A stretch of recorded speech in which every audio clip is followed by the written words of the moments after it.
Hello everyone, welcome back to our YouTube channel RNCC nursing online coaching and test series.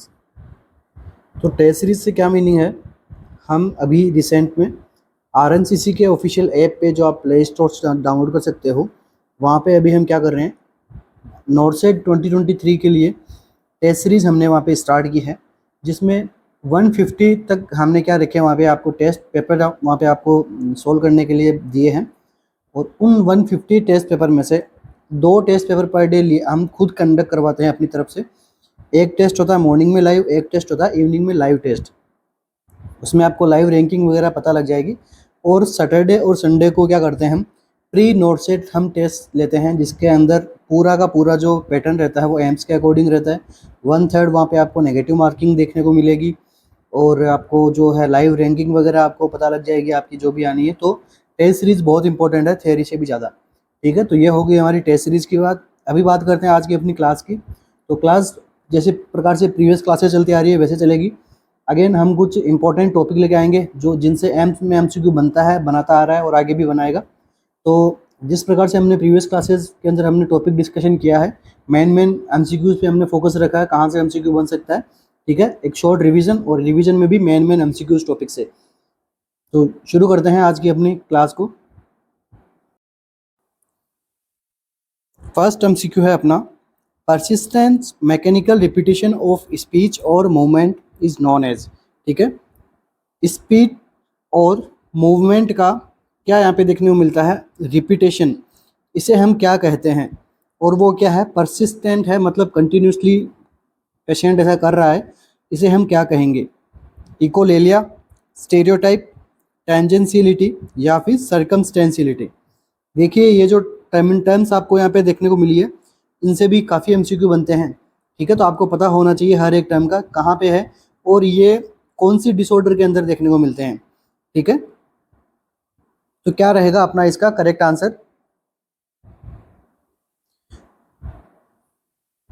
तो देखिए यहाँ पे क्या बताया गया है, रिपीटेशन ऑफ स्पीच और मूवमेंट इज नोन एज। ठीक है, तो देखिए स्पीच और मूवमेंट यहाँ पे रिपीट हो रहे हैं बार बार, तो ये किस प्रकार का यहाँ पे कंडीशन है, स्टीरियोटाइप। ठीक है, इसको हम क्या कहेंगे, स्टीरियोटाइप। करेक्ट आंसर क्या रहेगा, स्टीरियोटाइप। तो अब जो है स्टीरियोटाइप को हम पढ़ते हैं किसमें, इसको हमने क्या कहा, स्टीरियोटाइप। अब ये स्टीरियोटाइप की जो प्रॉब्लम्स वगैरह होती है, तो इसको हम पढ़ते हैं किसमें है, डिसऑर्डर ऑफ एक्टिविटी में।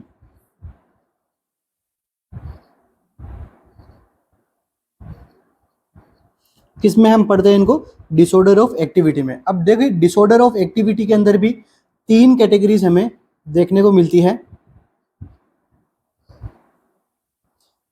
अब इसके अंदर क्या होती है, एक होती है हाइपर एक्टिविटी,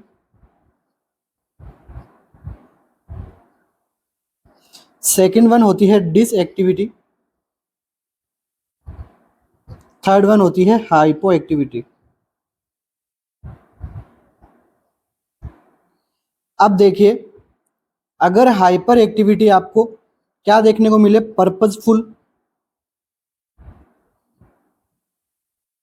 तो ये तो किस प्रकार, ये तो क्या मतलब हुआ, ये एक नॉर्मल कंडीशन है, मतलब कुछ हमें कुछ जल्दी में हमें कुछ काम खत्म करना है हमारा, तो वो एक नॉर्मल कंडीशन है, हम अपनी एक्टिविटी को बढ़ा देते हैं, ये क्या होती है, हाइपर एक्टिविटी। अब अगर हाइपर एक्टिविटी बिना किसी काम के देखने को मिले, मतलब पर्पजलेस, तो ये क्या हम कहते हैं, मेनिया। एमसीक्यू आता है, मेनिया किसकी प्रॉब्लम है, डिसऑर्डर ऑफ एक्टिविटी के अंदर हम क्या पढ़ते हैं, हाइपर एक्टिविटी होती है पर्सन में, तो मेनिया किसको कहते हैं, पर्पजलेस हाइपर एक्टिविटी, क्या इसको हम क्या कहते हैं, मेनिया। अब हम बात करेंगे किसकी, हाइपो एक्टिविटी की। तो हाइपो एक्टिविटी अगर पर्पजफुल होती है, वो तो क्या हो गया, नॉर्मल अपनी बॉडी को रेस्ट चाहिए और हम क्या करते हैं, एक्टिविटी कम कर देते हैं, तो वो क्या पर्पजफुल है, तो मतलब उसका कुछ हमें गेन मिल रहा है, तो वो अच्छाई के लिए हम कर रहे हैं। नेक्स्ट, अगर बिना किसी पर्पज के हम जो है कंटिन्यू, अगर हमें वर्क है फिर भी हम नहीं कर पा रहे हैं, ठीक है, पर्पजलेस, तो इस एक्टिविटी को हम क्या कहते हैं, डिप्रेशन। ओके, तो डिप्रेशन किसको कहते हैं, पर्पजलेस हाइपो एक्टिविटी, इसको हमने क्या कहा, डिप्रेशन। तो मैनिया और डिप्रेशन कहाँ से आते हैं, डिसऑर्डर ऑफ एक्टिविटी से। अब देखिए अपन वन बाय वन किसको समझने वाले हैं अपन यहाँ पे, डिसएक्टिविटी को, क्योंकि यहाँ से क्या होती है, जो टर्मिनोलॉजी आपको दी गई है ये सब डिसएक्टिविटी से ही आई है। तो फर्स्ट डिसएक्टिविटी में क्या अपन पढ़ेंगे, रिपीटेटिव एक्टिविटी।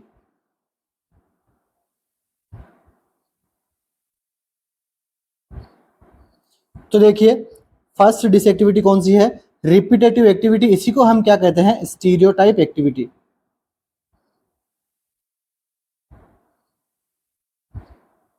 इसी को ही हम क्या कहेंगे, स्टीरियोटाइप एक्टिविटी। इसके अंदर पेशेंट क्या करता है, रिपीटियस and non purposeful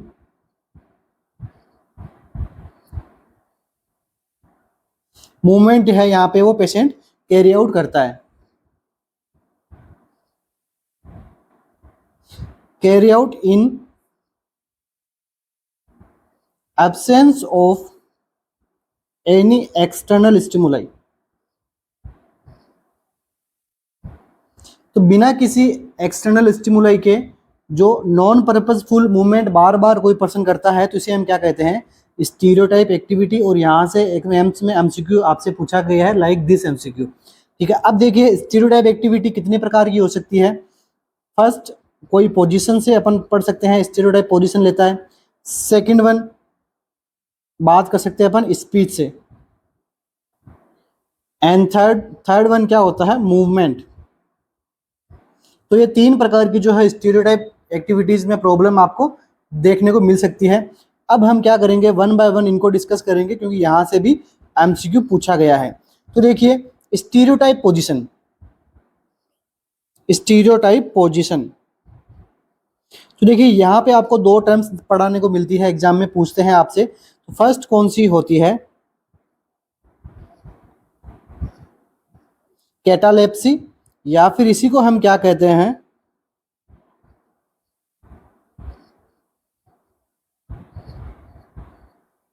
waxy flexibility. किस कौन सी प्रॉब्लम है, स्टेरियोटाइप पोजीशन की कंडीशन में आती है। तो देखिए यहाँ पे इसका मीनिंग क्या होता है, एमसीक्यू पूछा हुआ है। यहाँ से भी सारे मैं टॉपिक बता रहा हूँ, उन सबसे एमसीक्यू बना हुआ है। तो कोई भी ऐसा लाइन मेरी इंपॉर्टेंट नहीं है ऐसी कि जो मैंने ऐसे ही आपको रेंडमली यहाँ पे समझाने के लिए बताया है। क्या मीनिंग हुआ इसका, constant maintain a particular position. ठीक है, एक कोई पर्सन है वो क्या कर रहा है, कांस्टेंट मेंटेन कर रहा है पर्टिकुलर पोजीशन।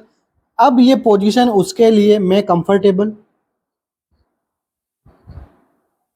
और नॉट, ये पोजीशन उसके लिए कंफर्टेबल भी हो सकती है बट अनकंफर्टेबल भी हो सकता है। बट कोई पर्सन कर रहा है कंटिन्यूसली पोजीशन लेके बैठा है, ठीक है, इसे हम क्या कहेंगे, कैटालेप्सी या फिर वैक्सी फ्लेक्सिबिलिटी। एमसीक्यू बनता है, ठीक है। इसी का ही एक देखिए दूसरा टाइप है, उसको हम क्या कहेंगे, कैटाप्लेक्सी।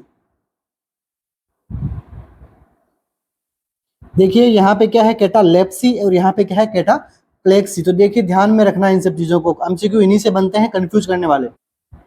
ठीक है, इसी से मिलता जुलता वर्ड तो अपन यहाँ पे इसको देखते हैं। इसका मीनिंग क्या हो गया, sudden loss of muscle tone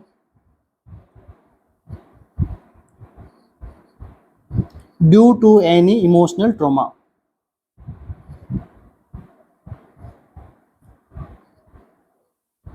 यहाँ पे पर्सन की क्या हो रही है, मसल टोन चली जाती है, ठीक है। तो इसको हम क्या कहते हैं, कैटाप्लेक्सी।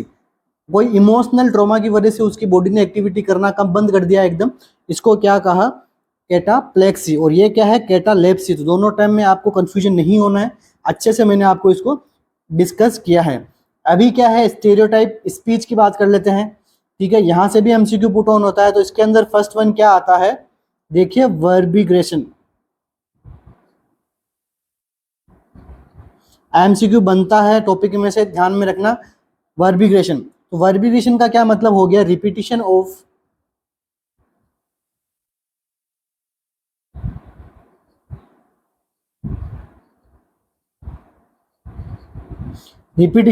एनी पर्टिकुलर वर्ड, ठीक है, वो क्या करता है, पर्सन कोई एक वर्ड को बार बार उसको क्या करता है, रिपीट करता रहता है, तो इसको हम क्या कहते हैं, स्टीरियोटाइप स्पीच। स्टीरियोटाइप स्पीच की क्या प्रॉब्लम है, वर्बिग्रेशन। नेक्स्ट थर्ड वन में क्या आता है, speech sorry movement. Third one में बात कर रहा हूं किसकी, मूवमेंट की, मतलब ऐसा कौन सा मूवमेंट बार बार करेगा उसको हम क्या कहेंगे, रिपीटिशन मूवमेंट करता है। तो इसके अंदर जो अपन पढ़ते हैं वो क्या पढ़ते हैं, मैनरिज्म। इस प्रकार से आपको चीजें पढ़ोगे तो आपको कभी नहीं भूलोगे आप उन चीजों को, ठीक है। सारे एमसीक्यू बने हुए हैं, ठीक है। मैनरिज्म में क्या होता है, डायरेक्ट एमसीक्यू आता है, ठीक है। एक स्टेरियोटाइप क्या मूवमेंट होता है इसके अंदर, तो इसको हम क्या कहेंगे, एबनॉर्मल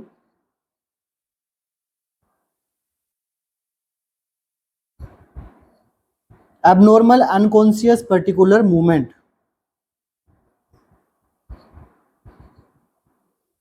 इसको हमने क्या कहा, मैनरिज्म, ठीक है। मैनरिज्म में क्या होता है, पर्सन कुछ करता है, कुछ एक्टिविटी करता है, बट उसको वो पता नहीं रहता है कि हाँ मैं ये बार बार कर रहा हूँ, ठीक है। इसको हम ये क्या कहते हैं, मैनरिज्म, ठीक है। तो देखिए एक सिजोफ्रेनिया के अंदर मैनरिज्म से एमसीक्यू बना हुआ है कि सिजोफ्रेनिया के अंदर जो किस प्रकार का मैनरिज्म देखने को मिल सकता है। तो इस यहाँ पे किस प्रकार का मैनरिज्म देखने को मिलता है, बिजर मैनरिज्म,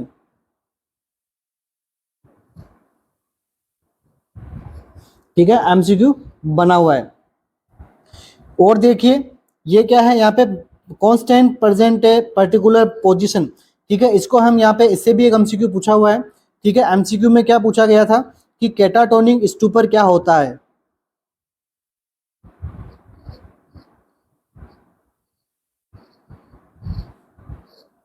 तो ये एमसीक्यू बना हुआ है। कौन सी कंडीशन आती है उसमें, कैटालेप्सी वाली कंडीशन, वेक्सी फ्लेक्सिबिलिटी वाली कंडीशन। और कैटालेप्सी के बारे में भी आप अच्छे से समझ गए होंगे। तो ठीक है, ये कौन डिसएक्टिविटी पढ़ रहे हैं अपन, क्या पढ़ रहे हैं, डिसएक्टिविटी, ठीक है। डिसएक्टिविटी का फर्स्ट पार्ट कौन सा था, रिपीटेटिव एक्टिविटीज। इसी का सेकंड क्या है, auto activities,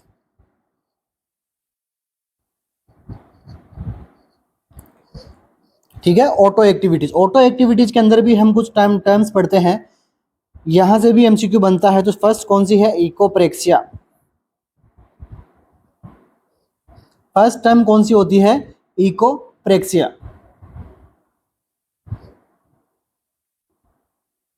repetition of others activity को हम क्या कहते हैं, इकोप्रेक्सिया। ऑटो एक्टिविटीज हम पढ़ रहे हैं, ठीक है। डिस एक्टिविटी में पहला क्या था, स्टेरियोटाइप मूवमेंट या फिर रिपीटेटिव मूवमेंट। सेकंड कौन सा है, ऑटो एक्टिविटी। ऑटो एक्टिविटी में फर्स्ट कौन किसको पढ़ा हमने, प्रेक्सिया।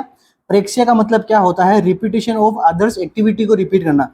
अभी कौन सा है इसके बाद में सेकंड टाइप इसका, इकोलेलिया। तो इकोलेलिया का मतलब क्या होता है, रिपीटिशन ऑफ अदर्स वर्ड्स, दूसरों के वर्ड्स को बार बार रिपीट करना, इसको हम क्या कहते हैं, रिपीटिशन ऑफ सॉरी इसको हम क्या कहते हैं, इकोलेलिया। इसमें देखिए थर्ड टाइप क्या कौन सा होता है, पेलिलेलिया। तो पेलिलेलिया का क्या मतलब होता है, रिपीटिशन ऑफ सेल्फ वर्ड, ठीक है। रिपीटिशन ऑफ सेल्फ वर्ड, खुद के ही वर्ड्स को बार बार रिपीट करना, उसको हम क्या कहते हैं, पेलिलेलिया। तो ये कौन सी कंडीशन में देखने को मिलता है, स्ट्रोक वाले पेशेंट्स के अंदर। एग्जाम में अगर आपसे पूछे कि पेलिलेलिया वाली कंडीशन कौन में देखने को मिलती है, स्ट्रोक वाले पेशेंट में। और स्ट्रोक वाले में भी कौन सा, तो लेफ्ट साइड जिसमें हेमीप्लेजिया देखने को मिले, उनमें ये कंडीशन देखने को मिलती है, ठीक है। अब देखिए इसमें थर्ड वन, ये क्या है, नेगेटिविज्म। तो देखिए नेगेटिविटीज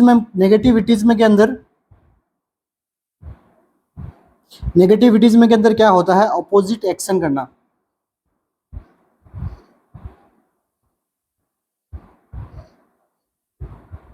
ठीक है, दूसरों के एक्शन को अपोजिट एक्शन करना। फोर्थ वन डिसएक्टिविटी पढ़ रहे हैं अपन, फोर्थ वन में क्या आता है, वॉयलेंस। एंड फिफ्थ वन में हम क्या पढ़ते हैं, सुसाइड। तो ये सारी कौन सी एक्टिविटीज है, डिस एक्टिविटीज है कि जिनको करने से प्रॉब्लम होती है पर्सन को, ठीक है। हाइपो एक्टिविटी, हाइपर एक्टिविटी अलग पार्ट है, इनमें आता है मेनिया डिप्रेशन। और बाकी की डिसएक्टिविटीज से अगर आपको कुछ एमसीक्यू बनते हैं तो यही एमसीक्यू बनेंगे, इनके बाहर एमसीक्यू नहीं जाएगा। नेक्स्ट एमसीक्यू अपना, तो फर्स्ट एमसीक्यू कौन सा हो गया, क्या आंसर बन गया फर्स्ट एमसीक्यू का, स्टेरियोटाइप मूवमेंट। अच्छा देखिए, इनमें दो ऑप्शन और, आप इकोलेलिया के बारे में मैंने आपको पढ़ा दिया था, स्टेरियोटाइप के मैंने बार आपको पढ़ा दिया था। अभी देखिए यहाँ पे क्या है, टेंजेंशियलिटी एंड सर्कमस्टेंशियलिटी,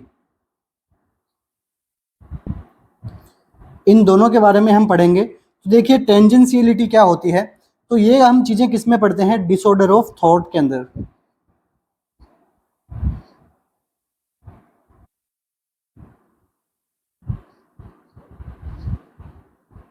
ये चीजें हम किस में पढ़ते हैं, डिसऑर्डर ऑफ थॉट के अंदर भी।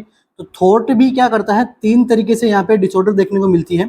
फर्स्ट यहाँ पे क्या होता है, प्रोग्रेशन लेवल या फिर फॉर्मेशन लेवल। मतलब क्या हो गया, जहां पे थॉट फॉर्म होती है वहीं पे अगर प्रॉब्लम हो, इसको हम क्या कहते हैं, फॉर्मेशन लेवल। दूसरा यहाँ पे क्या होता है,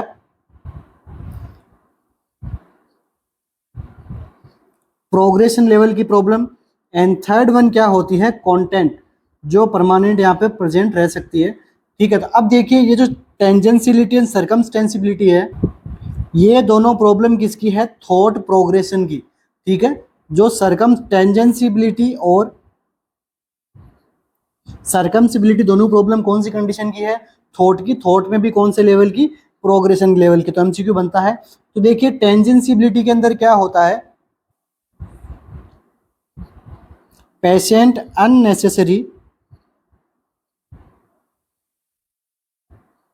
talking but not talk about point. जो पॉइंट के बारे में उसको पूछा गया है वो उसके बारे में नहीं बताएगा, बट वो उसके आजू बाजू में बहुत कुछ बता देगा। ठीक है, लाइक इस पॉइंट की बात कर रहे हैं हम, सपोज इस पॉइंट की बात कर रहे हैं, पॉइंट एक्स की, बट वो पर्सन क्या करेगा, पॉइंट वाई की बातें करेगा। ठीक है, पॉइंट जेड की बातें करेगा। ठीक है, पॉइंट डब्ल्यू की बातें करेगा, बट कभी भी यहाँ पे जो पॉइंट एक्स की बात पे वो नहीं आता है। ठीक है, अभी क्या है, सर्कमस्टेंशियलिटी। ठीक है, सर्कमस्टेंशियलिटी। तो सर्कमस्टेंशियलिटी में क्या होता है, person give correct answer after unnecessary talking.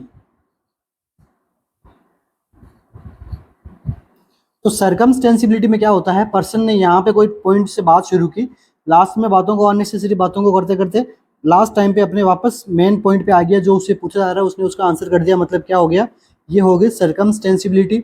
और जिसमें अपने आंसर पे नहीं आता है, हम जो पूछते हैं वो नहीं बताता है पेशेंट, ये कौन सा होता है, टेंजेंशियलिटी। ठीक है, दोनों टाइप की जो कंडीशंस है, ये कौन सी प्रॉब्लम है, थॉट के अंदर हम इनको पढ़ते हैं। तो ध्यान में रखिएगा, इनसे भी एमसीक्यू बनता है। नेक्स्ट एमसीक्यू अपना आज की क्लास का, the nurse understand that electroconvulsive therapy is primarily used in psychiatric care for the treatment of। ठीक है, ईसीटी थेरेपी का प्राइमरी केयर हम किस में करते हैं, कौन सी कंडीशन में हम ईसीटी को काम में लेते हैं।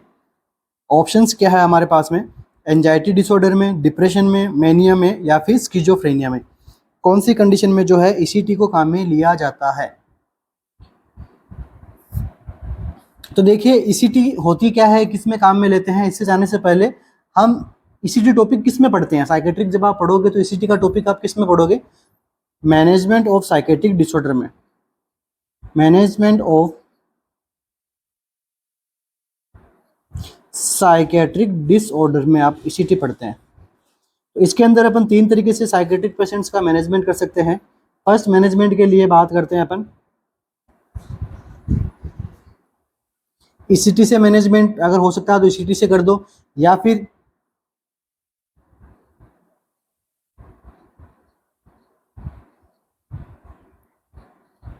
साइकोफार्मेकोलॉजी से कर दो, या फिर साइकोथेरेपी से। इस तीन तरीके से अपन क्या करते हैं, साइकेट्रिक पेशेंट का इलाज करते हैं। तो अभी अपना टॉपिक क्या रहेगा इनमें से, इलेक्ट्रोकन्वल्सिव थेरेपी। एमसीक्यू बनते हैं। ठीक है, बाकी अपन नेक्स्ट क्लासेस के अंदर एक बार साइकोफार्मेकोलॉजी कंप्लीट करा दूंगा मैं आपको, एक दो क्लासेस के अंदर, क्योंकि काफ़ी बड़ी है। उसके बाद में साइकोथेरेपी भी हम कंप्लीट करेंगे। ठीक है, तो जैसे आज हमने क्या पढ़ा, डिसऑर्डर ऑफ एक्टिविटी हमने सोल्व कर लिया, डिसऑर्डर ऑफ एक्टिविटीज़ की प्रॉब्लम्स हमने पढ़ ली। इसके बाद अभी हम क्या पढ़ेंगे, ईसीटी। तो टॉपिक क्या है अपना, ईसीटी। ईसीटी की क्या फुल फॉर्म होती है, इलेक्ट्रो कन्वर्जिव थेरेपी।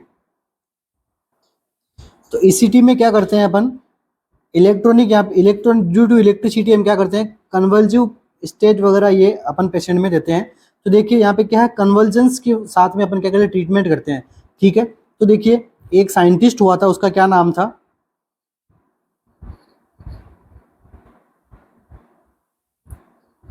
लेडिस्लस जे मेड्यूना। ठीक है, तो जो मेड्यूना था, इन्होंने क्या किया था, सबसे पहले कन्वर्जन थेरेपी को स्टार्ट किया था।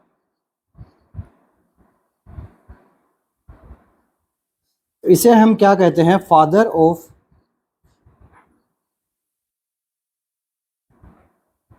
कन्वर्जिव थेरेपी।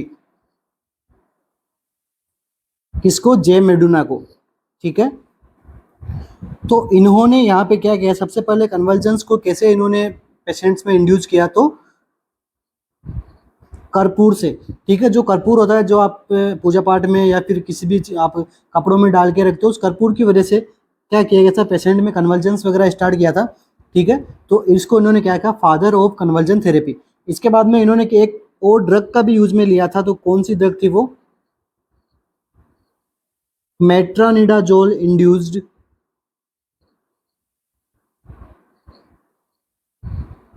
कन्वर्जेंस। तो मेट्रोनिडाजोल से भी अगर कन्वर्जन थेरेपी को इंड्यूस करने वाले वैज्ञानिक साइंटिस्ट कौन थे, तो जे मेडुना। इसके बाद में देखिए एक और थेरेपी काफी फेमस हुई थी, इससे थोड़ी अलग है, वो कौन सी है,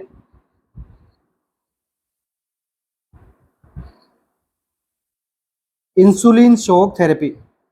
तो यहाँ पे क्या करते हैं, जो पेशेंट को क्या किया जाता है, हाई डोज ऑफ इंसुलिन दिया जाता है। इसकी वजह से क्या होगा, पेशेंट में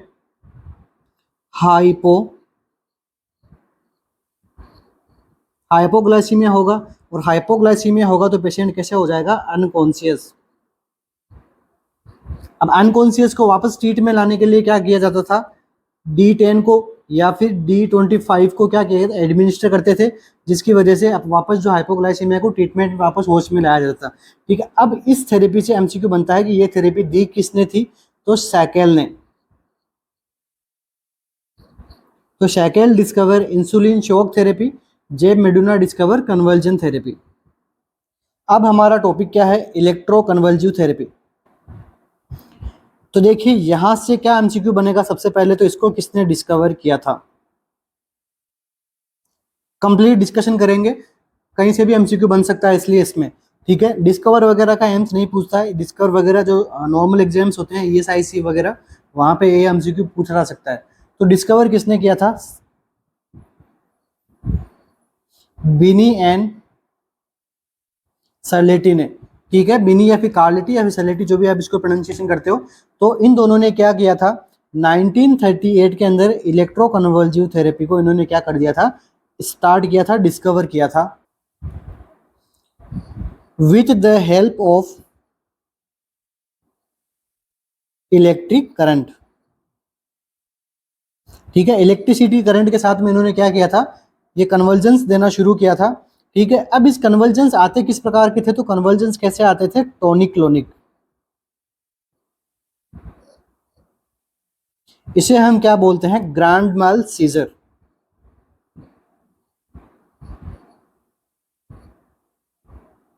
ठीक है, ऐसी सीजर जिसमें टॉनिक भी स्टेज आती है और क्लोनिक भी स्टेज आती है, टॉनिक में मसल टोन बढ़ जाती है, क्लोनिक में कन्वर्जेंस आते हैं। तो इस प्रकार की सीजर को हम क्या कहते हैं, ग्रैंड माल सीजर। ध्यान में रखना, एमसीक्यू बना हुआ है।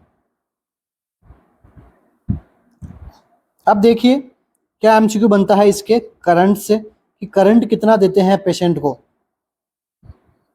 तो 70 to 130 वोल्ट का अपन क्या देते हैं, इलेक्ट्रिसिटी का यूज में करते हैं। अगर आपसे पूछे एम्पियर में, तो 200 से 1600 मिली एम्पियर। ठीक है, 200 से 16 एम्पियर मिली एम्पियर का अपन करंट देते हैं। कितने टाइम तक देंगे, 2-3 मिनट तक तो देंगे नहीं, ऑब्वियस सी बात है। तो कितने टाइम तक देंगे, 0.12 लेके 0.6 सेकेंड तक क्या देते हैं, करंट प्रोवाइड करवाते हैं। और ये दोनों एम्प्स के एमसीक्यूज हैं तीनों, ध्यान में रखना प्लीज, साथ साथ में नोट डाउन भी करते जाना। ठीक है, करंट से एमसीक्यू बनता है वो मैंने आपको बता दिया। अब बात करते हैं टाइप की, ईसीटी के क्या क्या टाइप होते हैं। तो फर्स्ट वन टाइप होता है direct ECT, and second one type होता है इनडायरेक्ट। तो देखिए डायरेक्ट ईसीटी के अंदर हम क्या करते हैं, नो गिव मसल रिलैक्सेंट, यहाँ पे हम पेशेंट को किसी भी प्रकार का मसल रिलैक्सेंट नहीं देते हैं, ओनली एंड ओनली क्या प्रोवाइड करवाते हैं, एट्रोपिन। कब देते हैं, 30 मिनट बिफोर प्रोसीजर एट्रोपिन देते हैं। ध्यान में रखना कब देते हैं, 30 मिनट बिफोर एट्रोपिन देते हैं। इससे क्या होगा, डिक्रीज सलाइवेशन नहीं होगा, ठीक है, या फिर बॉडी सिक्रेशन, ठीक है, बॉडी के यहाँ पे सिक्रेशंस डिक्रीज हो जाएंगे, जिसकी वजह से क्या होगा, पेशेंट को जो है वो एस्पिरेशन की रिस्क यहाँ पे क्या हो जाएगी, डिक्रीज हो जाएगी। तो ये कौन सी ईसीटी होगी, direct ECG with the help of atropine. इसके बाद में क्या कर दो, आप इलेक्ट्रोड को प्लेस कर दो और करंट लगा दो। अब क्या है, इनडायरेक्ट ईसीजी। तो इनडायरेक्ट ईसीजी को अपन मोस्ट कॉमन यूज में लेते हैं। तो यहाँ पे हम क्या क्या यूज में लेते हैं, सबसे पहले तो एट्रोपिन सल्फेट, वही काम इसका, कौन सा काम, डिक्रीज बॉडी सिक्रेशन। इसके बाद में हम क्या लेते हैं, थियोपेंटल,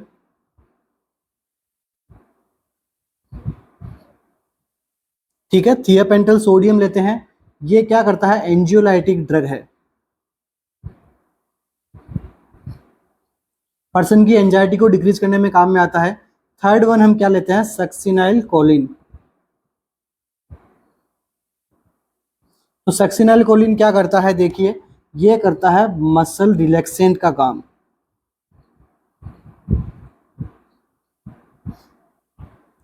तो ये तीनों प्रकार के हम क्या लेते हैं, इनडायरेक्ट ईसीजी में काम में लेते हैं, मोस्ट कॉमन ईसीजी है देने के लिए, ठीक है। और देखिए आजकल थियोपेंटल सोडियम के जगह हम क्या लेने लगे हैं, साथ साथ में दोनों में से आपको जो भी ऑप्शन दिखे करेक्ट मान के आना है, मेथोहेक्सिटल,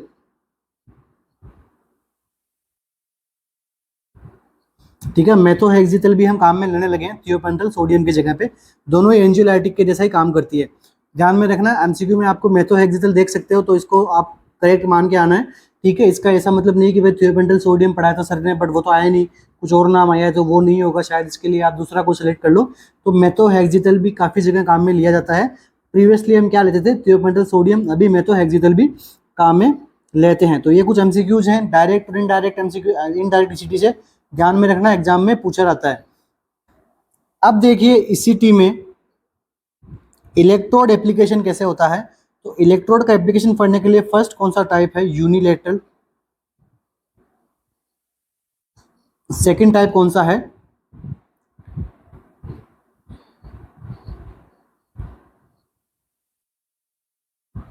बायलेटरल। तो यूनिलेटरल में कहां पे लगाते हैं, फर्स्ट वन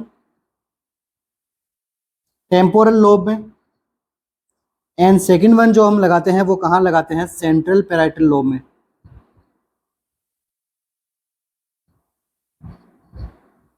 एंड बाईपैराइटल में अपन कहां लगाते हैं, बोथ साइड टेम्पोरल। ये हमारा क्या है, इलेक्ट्रोड प्लेसमेंट का टाइप है।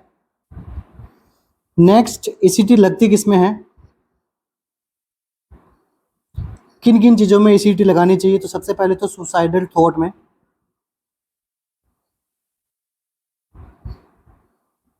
इसके बाद में एनोरेक्सिया नर्वोसा वाले पेशेंट में, डिप्रेशन वाले केसेस के अंदर भी क्या कर सकते हैं, हम ईसीटी लगाते हैं, ठीक है।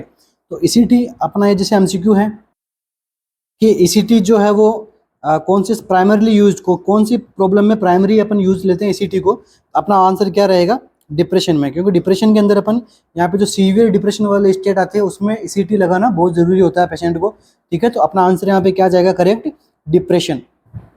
डिप्रेशन के बाद में हम किसको लगा सकते हैं, डिप्रेशन के अंदर एक तो सीवियर डिप्रेशन की बात कर सकते हैं, या फिर अपन बात कर सकते हैं पोस्ट पार्टम डिप्रेशन की बात कर सकते हैं, ठीक है। नेक्स्ट आप ईसीटी लगा सकते हो स्किज़ोफ्रेनिया में। स्किज़ोफ्रेनिया में भी कौन सी स्किज़ोफ्रेनिया में? पैरानोइड में। ये ध्यान में रखिएगा, यहाँ से एमसीक्यू बनता है कि स्किज़ोफ्रेनिया के टाइप में से कौन से टाइप में ईसीटी इफेक्टिव होती है, तो पैरानोइड में। तो किस में नहीं होती है? तो इसके अंदर पैरानोइड के अलावा हेबेफ्रेनिक में तो बिल्कुल नहीं होती। हेबेफ्रेनिक स्किज़ोफ्रेनिया में क्या होता है? चाइल्डिश बिहेवियर करने लगता है पेशेंट। नेक्स्ट सिंपल स्किज़ोफ्रेनिया, इन दोनों में ईसीटी इफेक्टिव नहीं रहती है, तो अपन इसको इनमें यूज में नहीं देखते हैं, बट पैरानोइड स्किज़ोफ्रेनिया में बहुत काम की होती है ईसीटी, ठीक है। अब देखिए नॉट इफेक्टिव, नॉट आपने बात कर लिया, स्किज़ोफ्रेनिया के अंदर काम में नहीं लेते हैं, ठीक है। हिस्टेरिया वाले पेशेंट के अंदर काम में नहीं ली जाती। इसके बाद में ड्रग डिपेंडेंस वाले केसेस के अंदर काम में नहीं लेते अपन ईसीटी को, ठीक है। अब देखिए Contra indication of ECT, Contra indication of ECT, ECT को किसमें काम में नहीं लेना है? बिल्कुल नहीं लेना, कॉन्ट्रा इंडिकेट है। सबसे पहले तो इंक्रीज, आईसीपी के अंदर काम में नहीं लेना है। आर्टिफिशियल पेसमेकर किसी को लगाओ तो काम में नहीं लेना। अब देखिए पेसमेकर से एमसीक्यू बनाता हूं मैं। पेसमेकर हार्ट की कौन सी प्रॉब्लम में लगाते हैं, कौन से किस प्रकार का ब्लॉक में हम लगाते हैं? तो 3rd डिग्री हार्ट ब्लॉक के अंदर इसका ट्रीटमेंट ऑफ चॉइस क्या रहता है? आर्टिफिशियल पेसमेकर लगाना, ठीक है। इन सब में अपन क्या लगा सकते हैं? कॉन्ट्रा इंडिकेट रखना, इनमें पेसमेकर हम काम में लगा सकते हैं। नेक्स्ट मैं बात करूं तो मेटेलिक इम्प्लांट, इन सब में क्या लगाना है? ईसीटी को एब्सोल्यूट कॉन्ट्रा इंडिकेट रखना है। एब्सोल्यूट कॉन्ट्रा इंडिकेशन मतलब इनमें तो ईसीटी को कॉन्ट्रा इंडिकेशन रखना ही रखना है। दूसरा कॉन्ट्रा इंडिकेशन का क्या टाइप है? रिलेशन, या फिर अपन दे सकते हैं बट नहीं देना चाहिए, बट अगर नीड होगी, ज़्यादा ही नीड देनी है तो अपन दे भी सकते हैं। तो इसके अंदर क्या आएगा? प्रेगनेंसी। Next hypertension. नेक्स्ट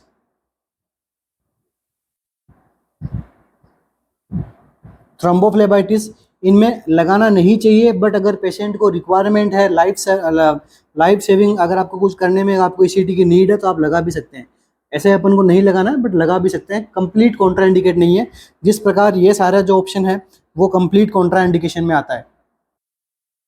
अब देखिए क्या एमसीक्यू बनता है, ईसीटी कंप्लीट हो गया अपना। अब क्या एमसीक्यू बनता है आफ्टर ईसीटी? नर्सिंग रोल क्या है? फर्स्ट प्रायोरिटी क्या है? Respiratory status. क्यों करना चाहिए? क्योंकि हमने उसको क्या दिया है?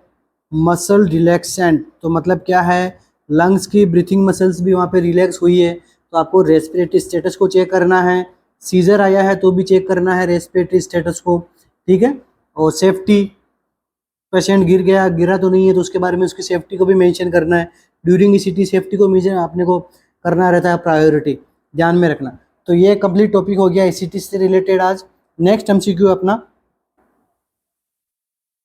Omega sine is seen in which of the following? कौन सी कंडीशन में जो है ओमेगा साइन देखने को मिलता है, ठीक है। ओमेगा साइन एमसीक्यू पूछा हुआ है एम्स के अंदर। तो ओमेगा साइन किस प्रकार का साइन होता है? इस प्रकार का साइन, इसको हम क्या कहते हैं? ओमेगा साइन, ठीक है। कौन सी कंडीशन में देखने को मिलता है? एनजीएस पेशेंट में, डिप्रेस्ड पेशेंट में, डिल्यूडेड पेशेंट में, या फिर नेगेटिविस्टिक पेशेंट में ओमेगा साइन। तो देखिए ओमेगा साइन जो है वो किस में देखने को मिलता है? डिप्रेस्ड पेशेंट में, ठीक है। जो पेशेंट डिप्रेशन में रहते हैं उनमें क्या साइन देखने को मिलता है? Omega sine.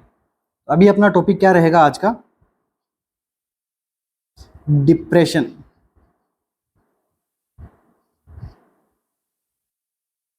काफ़ी इंपॉर्टेंट है, एम्स में एमसीक्यू बनते हैं इस टॉपिक में से, ठीक है। साइकेट्रिक कंप्लीट अपन कवर करके चलेंगे, कुछ भी नहीं छोड़ेंगे साइकेट्रिक में से। 1 बाय 1 अपन day by day complete syllabus में आपको जो जहाँ से एम्स में एमसीक्यू बनते आ रहे हैं वही टॉपिक्स मैं आपको पढ़ा रहा हूँ, उन्हीं टॉपिक्स के एमसीक्यू लेता हूँ एक, फिर बाकी उस टॉपिक में से जो एमसीक्यू बनेंगे मैं आपको कंप्लीट करवा दूंगा। तो देखिए सिंपल लैंग्वेज में अगर डिप्रेशन को समझे तो डिप्रेशन वाले पेशेंट कैसे होते हैं? हेल्पलेस, होपलेस और सुसाइडल थॉट वाले। और क्या होते हैं? डिक्रीज जिनकी क्या साइकोमोटर एक्टिविटीज भी क्या हो जाती है, डिप्रेशन में हो जाती है। तो ये कुछ डिप्रेशन के कैरेक्टरिस्टिक्स फीचर होते हैं। ऐसे पेशेंट को जिनमें ये सारे सिम्टम देखने को मिलते हैं उनको क्या कहते हैं? पर्सन किस में है? डिप्रेशन में। अब डिप्रेशन भी कोई कुछ टाइप होते हैं। फर्स्ट टाइप हो गया माइल्ड, सेकेंड वन टाइप हो गया मॉडरेट, एंड थर्ड टाइप हो गया क्या? सीवियर। ये मेनली 3 टाइप के डिप्रेशन होते हैं।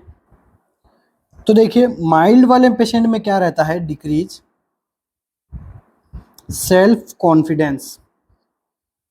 हमारा सिलेक्शन नहीं होता तो हम क्या रहते हैं? कॉन्फिडेंस में कमी आ जाती है हमारे, हम डिप्रेस्ड होते हैं। तो वो किस प्रकार का डिप्रेशन होता है? माइल्ड डिप्रेशन होता है पेशेंट को, ठीक है। और यहाँ पे जो है वो स्लीप चेंजेस भी आ जाते हैं, ठीक है, स्लीप चेंजेस भी आ जाते हैं, डिक्रीज कॉन्फिडेंस, मूड कैसा हो जाता है? सैड। ये कौन किसके सिम्टम है? माइल्ड डिप्रेशन का। और देखिए माइल्ड डिप्रेशन से एमसीक्यू बनेगा तो ये बनेगा कि ये कितने टाइम तक रहता है? लेस देन 2 वीक तक जो है वो पेशेंट में रहता है। इसे हम क्या कहते हैं? Mild depression. अब नेक्स्ट कौन सा है? मॉडरेट टाइप का डिप्रेशन। इसमें क्या होता है? Persistence long time.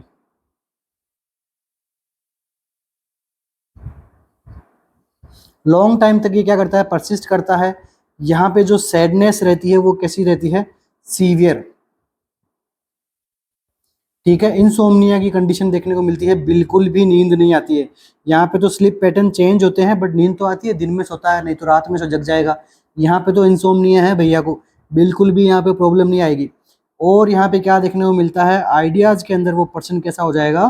पुअर, ठीक है, गरीब हो जाएगा। तो इसको हम क्या कहते हैं? पॉवर्टी ऑफ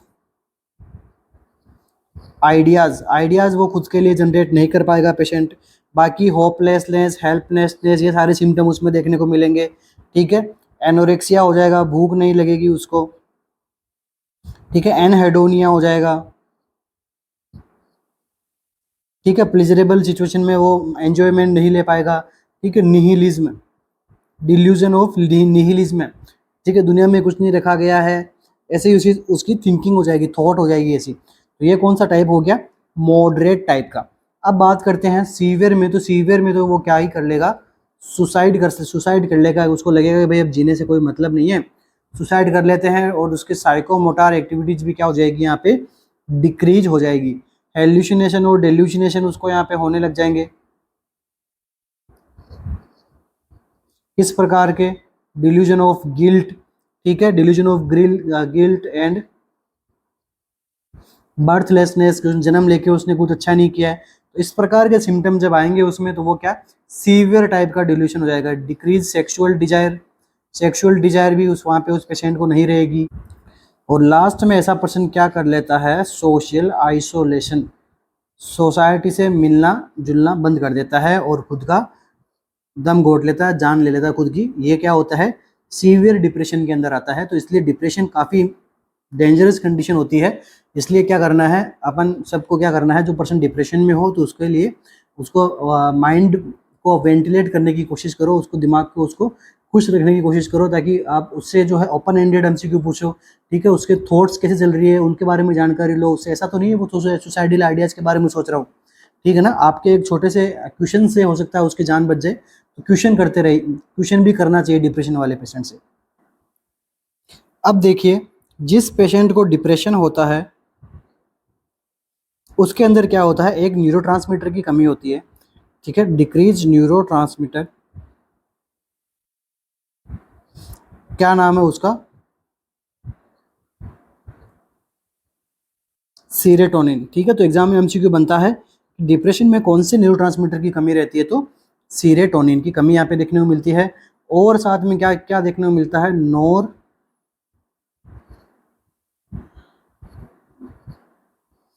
नॉरएपिनेफ्रिन की भी क्या देखने को मिलती है? कमी देखने को मिलती है डिप्रेशन वाले पेशेंट में, ठीक है। अब बात कर लेते हैं माइल्ड मोड सीवियर को हमने समझ लिया।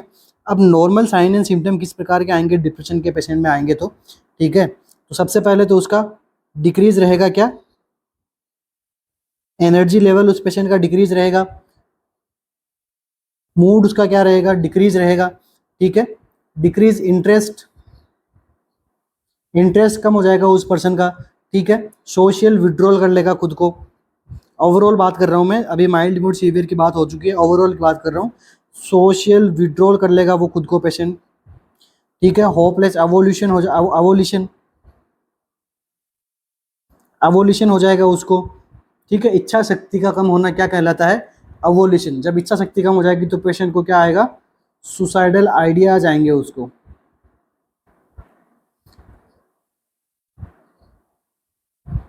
सेल्फ स्टीम कैसी हो जाएगी, लॉस हो जाएगी, डिल्यूजन आ जाएंगे उसको। डिल्यूजन कौन सा, निहिलिस्टिक डिल्यूजन का, ठीक है। और उसके बाद में साइकोमोटर एक्टिविटीज भी डिक्रीज हो जाएगी, ठीक है। साइकोमोटर एक्टिविटी पीएम में भी क्या हो जाएगी उसकी डिक्रीज। अब साइकोमोटर एक्टिविटीज में क्या होता है,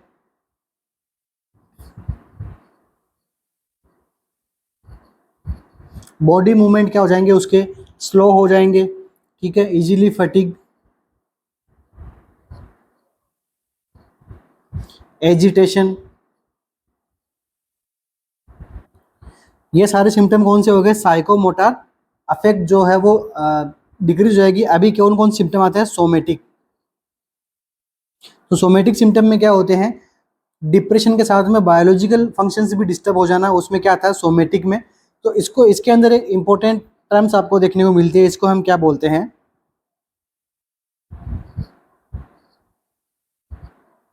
मेलेनकोलिया। एमसीक्यू बना हुआ है कि मेलेनकोलिया क्या होता है। तो मेलेनकोलिया के अंदर क्या क्या साइन सिम्टम आते हैं, डिक्रीज एपेटाइट, डिक्रीज रहेगी। सेकंड, अर्ली मॉर्निंग पेशेंट जो है वो वेकिंग हो जाएगा, ठीक है।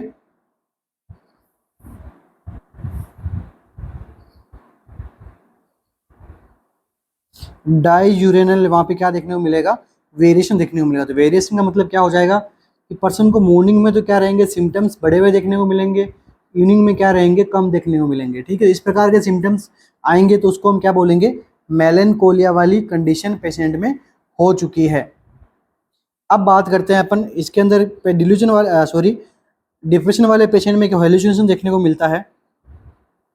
तो मोस्ट कॉमन हेलुसिनेशन कौन सा होता है, तो ये होता है ऑडिटरी,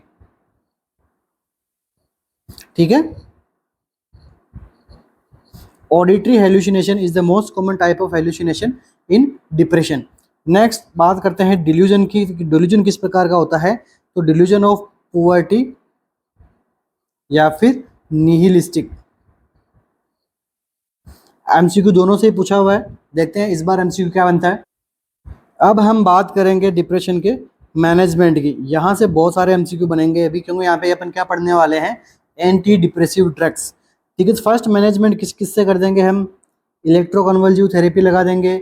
सेकंड अपन किससे कर देंगे, साइकोथेरेपी से। साइकोथेरेपी अपन आगे कभी पढ़ेंगे, उसमें मैं आपको बता दूंगा डिप्रेशन में काम में लेते हैं। अभी अपन थर्ड वन की बात करेंगे, तो क्या, ड्रग्स की, एंटी डिप्रेसिव ड्रग्स। इन ड्रग्स का क्या नाम है, एंटी डिप्रेसिव ड्रग। इसी को हम क्या बोलते हैं, मूड इलेवेटर। और इसी को हम क्या बोलते हैं, थाइमोलेप्टिक ड्रग, ठीक है। आपने जब सिजोफ्रेनिया पढ़ा था उसमें आपको मैंने पढ़ाया था मेजर ट्रैंकुलाइजर्स, माइनर ट्रैंकुलाइजर्स, ठीक है। एटिपिकल एंटीसाइकोटिक, टिपिकल एंटीसाइकोटिक्स, वो अपन ने वहाँ पढ़ी थी। आज हम क्या पढ़ेंगे, एंटी डिप्रेसिव ड्रग्स। तो ये ड्रग्स क्या काम करती है, सबसे पहले तीनों सभी ड्रग्स का क्या काम रहता है, main, increase serotonin level and nor epinephrine level, ठीक है। इसकी वजह से क्या होता है, डिप्रेशन होता है कमी की वजह से। तो आप ये ड्रग्स क्या करेगी, इन दोनों का लेवल बढ़ाने में हेल्प करेगी। फर्स्ट टाइप की हम बात करेंगे तो वो कौन सा है, TCA क्या मतलब होता है इसका? ट्राईसाइक्लिक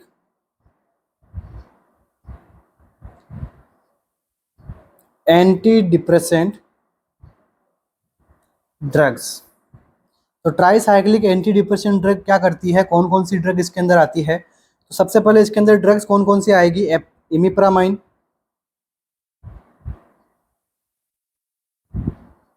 इसके बाद में कौन सी आएगी? एमीट्रिप्टाइलिन, इसके बाद में कौन सी आएगी? क्लोमिप्रामाइन, इसके बाद में ट्राइमिप्रामाइन। ठीक है, तो ये कुछ ड्रग्स है जो कौन सी कैटेगरी की होती है? TCA drugs. ठीक है, ट्राईसाइक्लिक एंटी डिप्रेसेंट ड्रग्स। तो ये सभी प्रकार की ड्रग्स क्या करती है? Block the reuptake of serotonin and दूसरा नॉरएपिनेफ्रिन। इन दोनों के रीअपटेक को ये क्या कर देती है? ब्लॉक कर देती है, जिससे कि इंक्रीज लेवल इन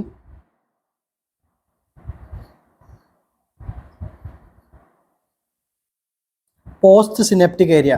ठीक है, पोस्ट सिनेप्टिक लेवल के अंदर इनका लेवल क्या हो जाएगा? बढ़ जाएगा। तो क्या हो जाएगा? डिप्रेशन के सिम्टम्स ट्रीट हो जाएंगे। ठीक है, तो ब्लॉक कर देती है रीअपटेक को। दूसरा देखिए यहाँ से और क्या एमसीक्यू बनता है, मोस्ट इंपोर्टेंट एमसीक्यू, बहुत बार एग्जाम में पूछा गया है। तो देखिए यहाँ पे आपको ड्रग का नाम दिखाई दे रहा है, कौन सा है? एमिप्रामाइन। इससे एमसीक्यू बनता है ये ड्रग ऑफ चॉइस है किसकी? एनयूरेसिस की। एमसीक्यू बहुत बार पूछा हुआ है, एनयूरेसिस की ड्रग ऑफ चॉइस है, बेड वेटिंग के अंदर काम में ली जाती है। अब ये देखिए क्या है, एक ड्रग का और नाम आपको, क्लोमिप्रामाइन। तो क्लोमिप्रामाइन ड्रग ऑफ चॉइस किसकी है? ये भी देख लीजिए, ऑब्सेसिव कंपल्सिव डिसऑर्डर। क्लोमिप्रामाइन क्या नाम है?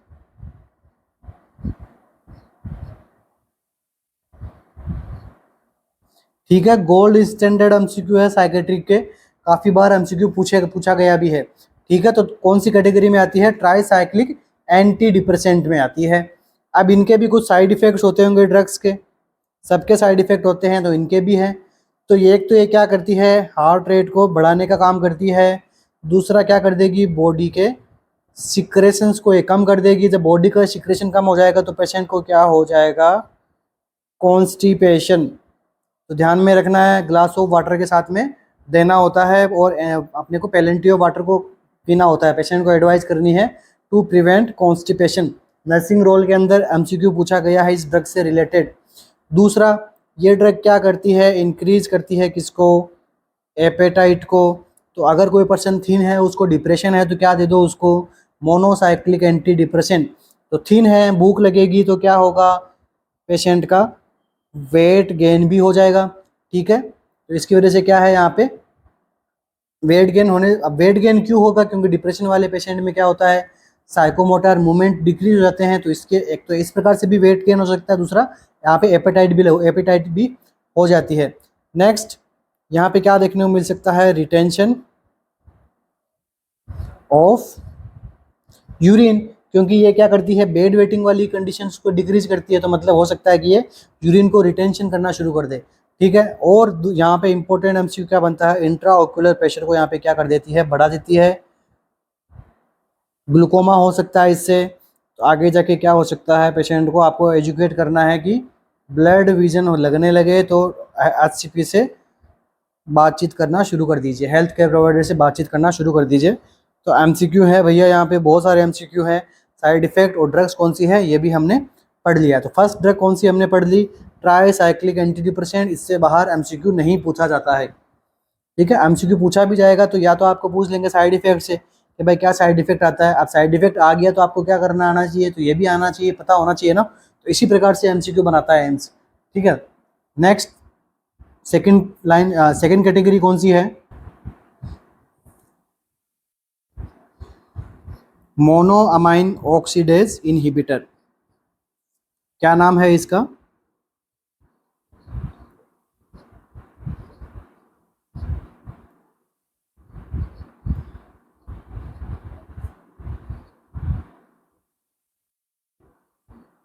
Monoamine oxidase inhibitor. तो देखिए मोनोअमाइन ऑक्सीडेज इनहिबिटर एंजाइम, ठीक है, ऑक्सीडेज एंजाइम, ये किस प्रकार का एंजाइम है? माइटोकॉन्ड्रियल एंजाइम है।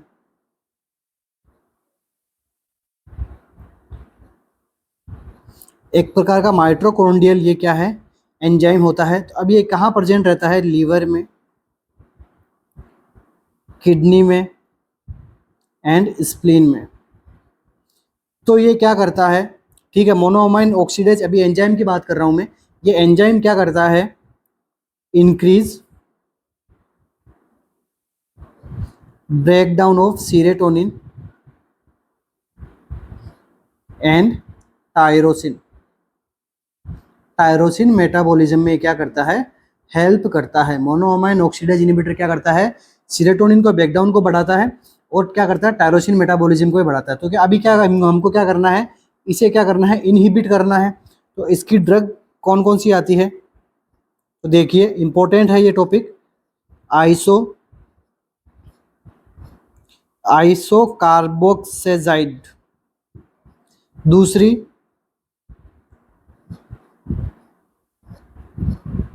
फेनाइलजीन, ठीक है। ये दो प्रकार की ये ड्रग देखने को मिलती है, और भी होता है बट मेनली दो प्रकार की ये ड्रग इसके अंदर देखने को मिलती है।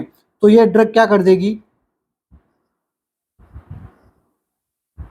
Inhibit action of monoamine oxidase inhibitor का एक्शन कम कर देगी। तो क्या होगा? Decrease breakdown of serotonin. तो क्या होगा? पोस्ट सिनेप्टिक रीजन में लेवल बढ़ जाएगा एंड डिप्रेशन के साइन सिम्टम डिक्रीज हो जाएंगे। तो इस प्रकार से इसका ये मैकेनिज्म ऑफ एक्शन होता है, इन ड्रग्स का मैकेनिज्म ऑफ एक्शन। अब देखिए इस ड्रग के क्या क्या साइड इफेक्ट आते हैं। तो हेपेटाइटिस,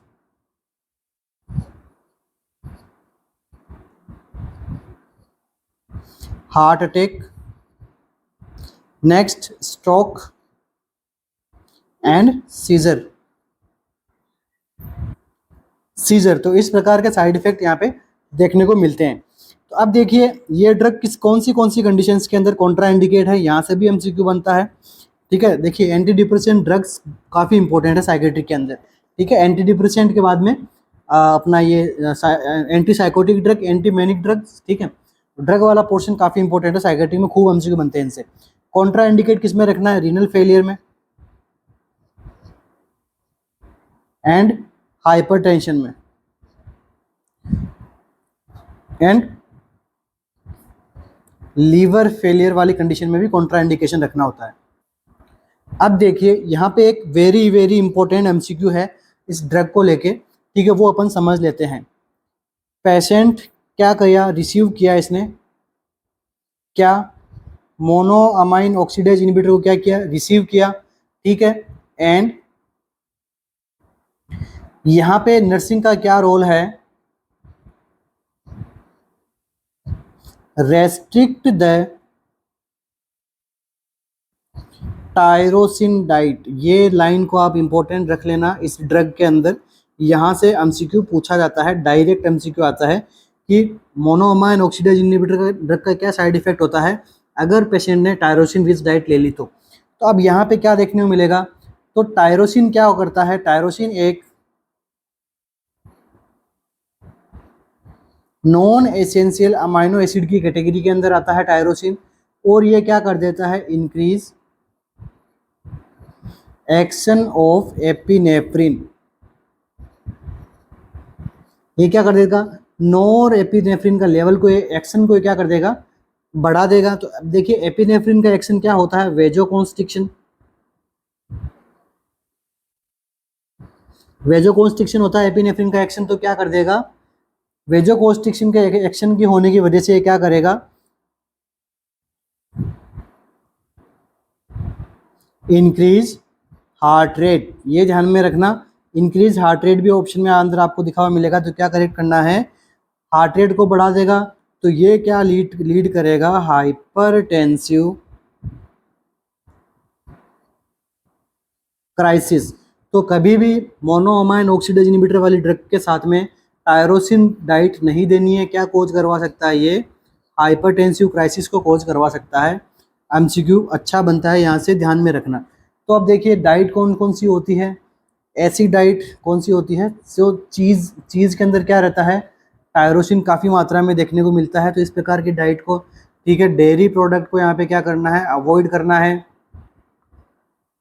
बनाना नहीं खाना, पपाया नहीं खाना, चॉकलेट्स नहीं खानी है। तो इस प्रकार के अंदर क्या टायरोसिन रिच डाइट को अवॉइड करनी है, ठीक है। अब हाइपरटेंसिव क्राइसिस के अंदर क्या क्या होता है? सबसे पहले देखिए इसके अंदर पेशेंट को हेडेक होगा, और क्या होगा, स्वेटिंग, प्यूपिल डायलेट, और क्या देखने को मिलेगा, पाल्पिटेशन, ठीक है। और क्या देखने को मिल सकता है, टेकिकार्डिया। अब देखिए इसका भी एमसीक्यू बनता है। इसका बचाव के लिए आप क्या करोगे, को आप लगाओगे पेशेंट को। तो इसका एंटीडोट के अंदर हम क्या काम में लेते हैं, देखिए इसके एंटीडोट में हम काम में लेते हैं फेंटेलामाइन।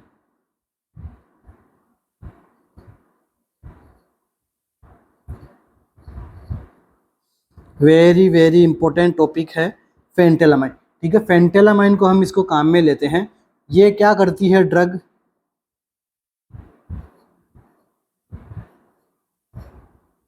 एडनर्जिक ब्लॉकिंग एजेंट होती है। इसकी वजह से क्या, अगर हाइपरटेंसिव क्राइसिस को ट्रीट किया जा सकता है कौन सी ड्रग के साथ में, फेंटोलामाइन के साथ में, ठीक है। तो अब नर्सिंग रोल क्या है इसका, नर्सिंग रोल की बात करते हैं तो आप क्या करना है, हाइपरटेंशन को आपको क्या करना है, फ्रीक्वेंटली आपको क्या करना है, असेस करना है। अगर हाइपरटेंसिव क्राइसिस आपको दिख रहा है तो हेल्थ केयर प्रोवाइडर को क्या कर दो, इन्फॉर्म कर दो, ठीक है। और वेरी वेरी इंपॉर्टेंट, ठीक है, ड्रग कौन सी, monoamine oxidase inhibitor, drug monoamine oxidase inhibitor given to morning time में इसको देना चाहिए, क्योंकि ये क्या कोज करती है, नाइट में अगर इसको दोगे, नाइट में क्या करती है, स्लीप डिस्टरबेंस। इसलिए क्या करना है आपको, कब देनी है, मॉर्निंग में देनी है। यहाँ से भी एमसीक्यू बनता है भैया। अब लास्ट वन कौन सी है, एसएसआरआई।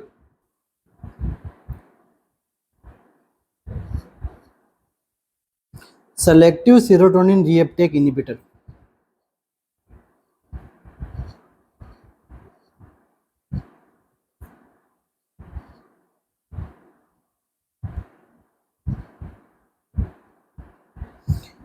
तो ये ड्रग क्या करती है, सबसे मोस्ट कॉमन अभी करंटली में इसी को ही क्या करते हैं, यूज किया जाता है। एक्शन कैसे करती है,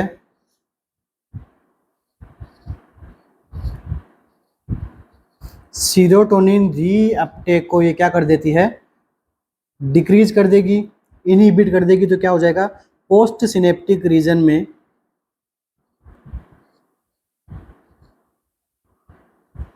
क्या हो जाएगा, लेवल बढ़ जाएगा, ठीक है। तो ये क्या है, प्री सिनेप्टिक, ये क्या है, पोस्ट सिनेप्टिक, और ये क्या होते हैं अपने सीरोटोनिन। तो ये आपके आगे इधर आने चाहिए, बट ये क्या, डिप्रेशन में वापस रीअपटेक हो जाता है। बट ये ड्रग क्या करती है, रीअपटेक को डिक्रीज करती है और आगे लेवल को पहुंचा देती है।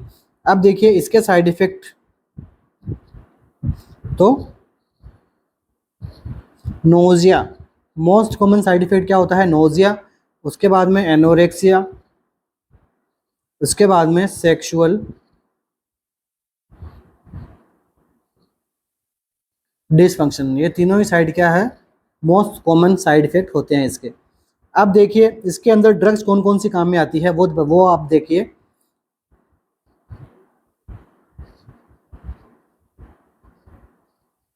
फ्लुएक्सिथिन,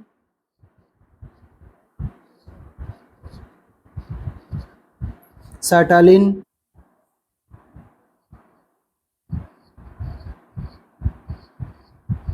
सिटालोप्राम, ठीक है, एसिटालोप्राम।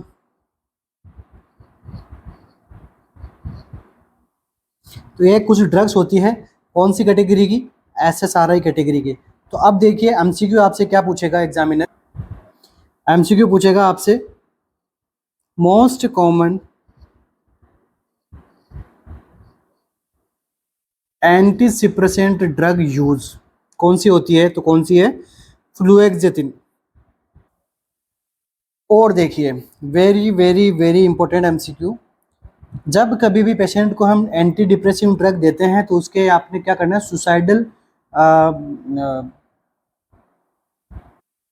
जो सुसाइड करने के जो प्रीवियसली किसी ने एक्शन लिया था, ऐसे पेशेंट को क्या करना होता है, मॉनिटर करना होता है। तो एक लाइन में आपको बताता हूँ यहाँ पे, monitor for suicidal patient specially because during improved mood. अब जब पेशेंट का मूड इम्प्रूव होगा तो क्या किस वजह से होगा, इंक्रीज एनर्जी लेवल। पेशेंट का क्या है, एनर्जी लेवल भी बढ़ जाएगा और वो कमिट कर लेगा क्या, सुसाइड करने के लिए भी एनर्जी चाहिए ना, हाथ पैर अगर कोई नस वगैरह कुछ काटते हैं वगैरह तो, और और भी बहुत से तरीके होते हैं, तो उनके लिए वो क्या कुछ ना कुछ एनर्जी चाहिए होगा। बट डिप्रेशन में, सीवियर डिप्रेशन में करते हैं सुसाइड तो, बट सीवियर डिप्रेशन का एक ये भी फायदा रहता है कि उनकी एनर्जी एकदम कम, एकदम लो हो जाती है, जिसकी वजह से वो सुसाइड भी नहीं कर पाते हैं। बट हम क्या करते हैं कि इनका ट्रीटमेंट के लिए हम क्या करते हैं, एंटी डिप्रेशन मेडिकेशन चलाते हैं। तो क्या होता है, उनकी एनर्जी लेवल बढ़ती है तो वो सुसाइड कमिट कर लेते हैं। इसको प्रिवेंट करने के लिए आप क्या करना है, ऐसे पेशेंट को क्या करना है, आपको मॉनिटर करना है।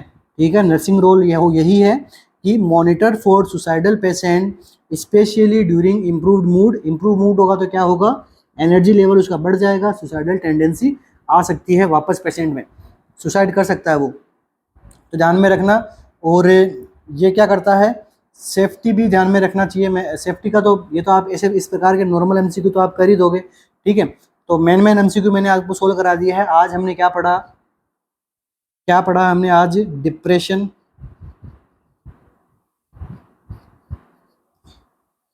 एंटी डिप्रेसिव एजेंट्स, ड्रग्स के बारे में पढ़ा हमने, और हमने क्या पढ़ा, ईसीटी हमने पढ़ लिया, और हमने क्या पढ़ा, एक्टिविटी की डिसऑर्डर्स को हमने पढ़ लिया। तो ये चारों टॉपिक इंपॉर्टेंट है साइकेट्रिक में, काफ़ी बार एमसीक्यू बनता है, और अगर इसमें से एमसीक्यू बन गया तो आप लोग आराम से अब इसके एमसीक्यू सोल्व कर लोगे। मुझे इतना तो आप पे ट्रस्ट हो ही गया है, आरएनसीसी के स्टूडेंट इतना तो कर ही लेंगे, ठीक है। तो क्लास को यहीं पे कंप्लीट करते हैं। Wish you all the best, thank you so much बने रहने के लिए। मिलते हैं अपनी नेक्स्ट एमसीक्यू क्लास में।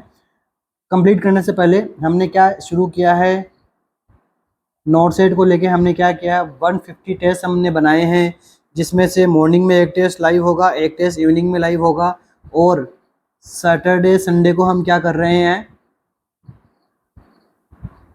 प्री नोट सेट टेस्ट हम कंडक्ट करवा रहे हैं, जिसके अंदर हम क्या रहेगा, 1/3 आपके वहाँ पे नेगेटिव मार्किंग देखने को मिलेगी, और काफ़ी अच्छा टेस्ट हम कंडक्ट करवा रहे हैं स्टूडेंट्स के, काफ़ी अच्छे रिव्यूज़ मिले। तो अगर कोई बाई करना चाहे तो आरएनसीसी के ऑफिशियल ऐप पे जाके टेस्ट सीरीज बाई कर सकता है। प्राइस भी हमने एकदम अफोर्डेबल रेंज में रखी है, ताकि 150 टेस्ट है, आप प्राइस देखोगे तो आप इजीली उसको बाई कर पाओगे, ठीक है। टेस्ट कितने हैं, 150।